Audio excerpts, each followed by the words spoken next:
May 8, 1945. Victory in Europe Day. Church bells echoed across the nation, and jubilant crowds flooded city streets in celebration. In POW camps from California to Maine, Axis soldiers braced for repatriation to their shattered homelands. But at a modest compound near Camp Riverside, Arizona, an extraordinary event unfolded. When U.S. commanders informed a group of Italian women prisoners they were free to go home, many made a stunning choice. They pleaded to remain. These weren't typical captives. They were members of the Italian Women's Auxiliary Service, seized in the war's closing months across Europe. Young women who had supported Mussolini's regime in roles from clerks to medics, now confronting a decision that would shape their destinies. What could compel someone to prefer enemy detention over liberty in their own land? Before we uncover the fates of these inspiring women, share in the comments where you're tuning in from. We thrive on connecting with audiences worldwide who cherish these overlooked tales of compassion amid history's shadows. The tale starts 7 months prior, in October 1944,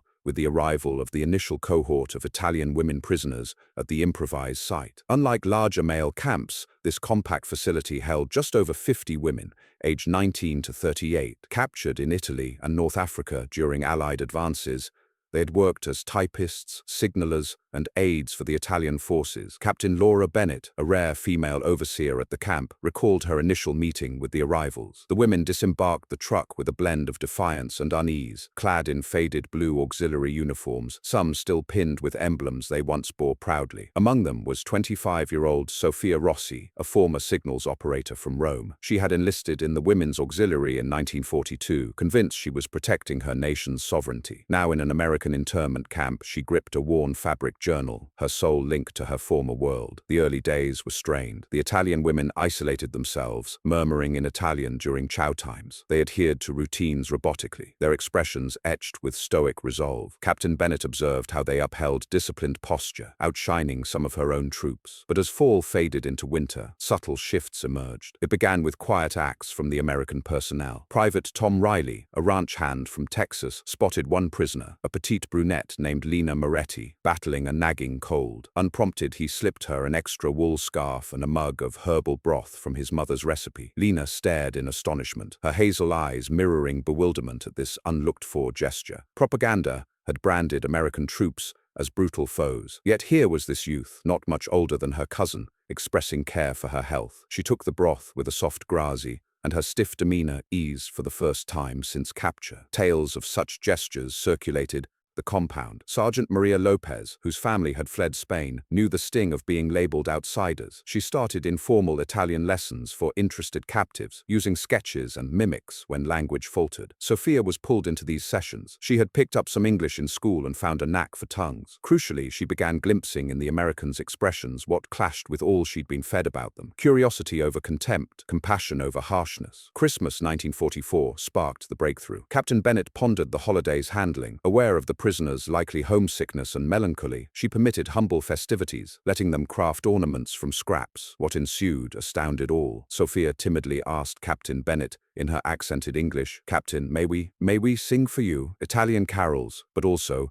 we practiced American ones." That night in the mess hall, over 50 Italian women faced their captors and performed. They opened with Tu scendi dalla stella, voices blending in their melodic heritage. Then magically they essayed Silent Night in English, accents flawed but intent pure. Private Riley later penned home, "Mum, you'd never believe it, but hearing those Italian ladies sing, I forgot the war for a spell. They seemed so youthful, so displaced. Reminded me of my sisters back in Austin." The night pivoted everything. Dialogues between staff and inmates grew commonplace. The Italian women volunteered for extra tasks, not from duty, but apparent eagerness to give back. They aided in the galley, sewed fatigues, and those with health skills helped the camp medic. Sophia evolved into a de facto interpreter and go-between. Her English advanced swiftly, bridging divides. She learned many American troops were as nostalgic and apprehensive about tomorrow as the captives. By March 1945, the camp's vibe had flipped. Italian women mixed at tables, chatter in blended English and Italian filled the air. Sergeant Lopez ran casual exchanges, prisoners teaching Italian idioms while absorbing more English. But grim dispatches from Europe altered all. As Allies pushed into Axis lands, accounts surfaced of discovered horrors, fascist camps, mass atrocities on a scale most civilians denied knowing. Sophia pored over US papers in the library, shock mounting, photos blurry, but narratives vivid. Her fingers shook reading of Rizieri Tierra di San Saba, of places obscure but in her served nation. Lena discovered her there, tears flowing. "Sophia," she murmured in Italian, "is this true? Did Italy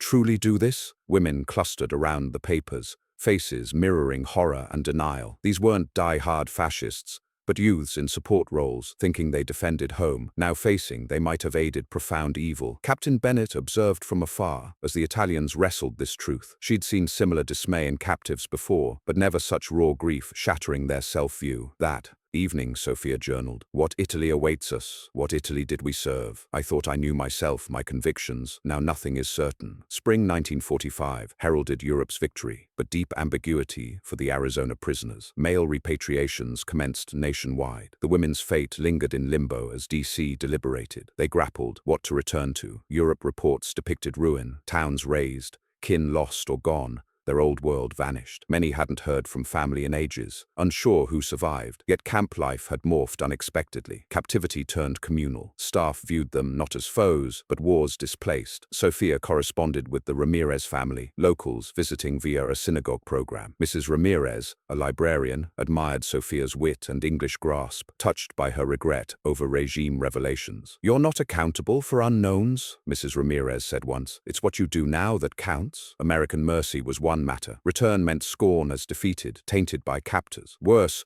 to a nation betraying their believed ideals. As repatriation loomed, talks among the women intensified. Desperate, they'd found acceptance, meaning, redemption's promise here. May 15th, 1945, dawned charged. Captain Bennett assembled all for repatriation details. The 50-plus women filled the hall, faces showing months of turmoil. Bennett held War Department papers, voice firm yet kind. "Ladies, orders are in. Transport in 2 weeks via European DP camps to your homes." She paused at their mixed reactions. Then, unforeseen, Sophia rose, hands trembling. In clear English, "Captain Bennett, may I speak for us?" "Granted." Sophia eyed comrades. "We've discussed weeks. Some wish not to return soon." Gasps. Lena and 13 others joined her. Lena, in broken English. "Captain, we know it's odd, but Italy isn't home now. The Italy we served wasn't what we thought." Bennett was stunned. Never had POWs sought extended captivity over freedom. She sought details. Emotions poured. Sophia noted Red Cross searches. Of 15 wanting to stay, 4 learned families perished in bombings. Others, silence on loved ones. Beyond, they'd gained dignity as adversaries.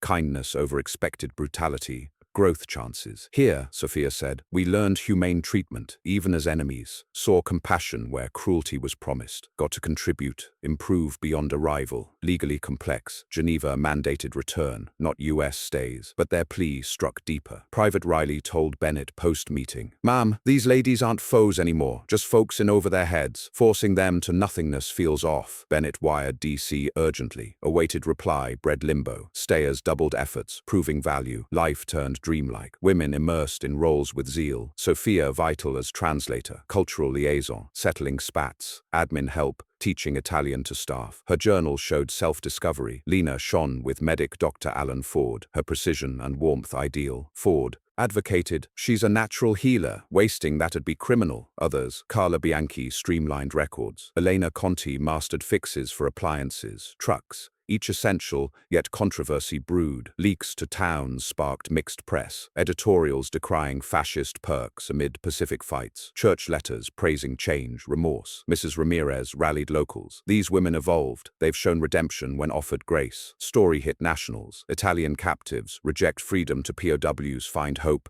In US symbolizing mercy, forgiveness, change. Letters from other camps. Italians elsewhere conflicted, seeking transfers. Visitor, Father Giovanni Rossi, Italian-American cleric from Phoenix. Bennett allowed native tongue talks. His 3-hour session pivotal. In Italian, he voiced buried feelings, but probed, "You found kindness here, but what of aiding suffering in Italy? When homes shattered, isn't that when it's needed most?" Sophia wrestled. Selfish? Fear-driven? Debates raged. Some reconsidered duty to rebuild. Others, better exemplify change in America. DC replied, bureaucratically flexible. Immediate returns honored. Stayers reclassified, displaced. Eligible immigration, if sponsored, employed, housed by welcoming communities. Daunting, no camp safety net. Split the 15. 6 opted return, facing unknown with grit. 9, Sophia and Lena leading, embraced new starts. Sponsors materialized swiftly. Ramirez family took Sophia, aiding translator jobs. Dr. Ford secured Lena hospital hospital training. Locals, moved by tales and sincerity, offered aid. Suspicious towns turned embracing, seeing American redemption tale. Returnees vowed as reconciliation envoys, bearing U.S. lessons to Italy. June 20th, 1945. Farewell unlike any. Not tense enemy send-off, but communal goodbye. 35 returnees carried U.S. letters, photos, tokens, softer poise. Bennett to departers. You arrived enemies, you leave friends perhaps. Recall America's mercy with justice, redemption in darkness. Sophia replied, Captain, we thought we knew America. We knew zilch, believed you enemies, found ignorance, hate the true foes. Stayers watched friends board for ports, Europe-bound ships, tears of promise. Both paths chosen. Stayers shift from captives to immigrants, tough but fulfilling. Sophia, State Department translator, aiding DPs. Her dual view bridged gaps. Lena nursed, headed Tucson Memorial Ward, spoke on forgiveness, lifelong caregiver, atoning via service. Others married GIs, built reconciling families, pursued education, aid work, enterprise, bearing kindness lessons. Connections endured via Atlantic letters, uniting transformed women. Returnees shared rebuild struggles, US gained hope. 25 years on, Sofia Rossi Ramirez addressed UN in Geneva. US citizen, family raised, journal in hand, speech iconic on reconciliation, recounted freedom announcement forcing, what is home? We learned homes where you build honoring humanity's best. Forgiveness earned by deeds. Betterment. Lena Moretti, Dr. Moretti, visited Italy 1965 on aid exchange, found renewed nation, rights-focused. Her US time readied her for Italy's shift, mirroring her own. Returnees key in Italy's renewal, US kindness tales building trust, led Italo-American societies. Legacy shaped US refugee policies, proving dignity's power in redemption, America's strength in second chances for embraceable values. Sophia closed, journal aloft. Here, questions all face. Who am I? Beliefs, chosen self, America let me choose anew. Their tale inspires Italo-Americans, proof growth conquers war's rifts, chose stay not escape but to defend, share discovered American captivity's gifts.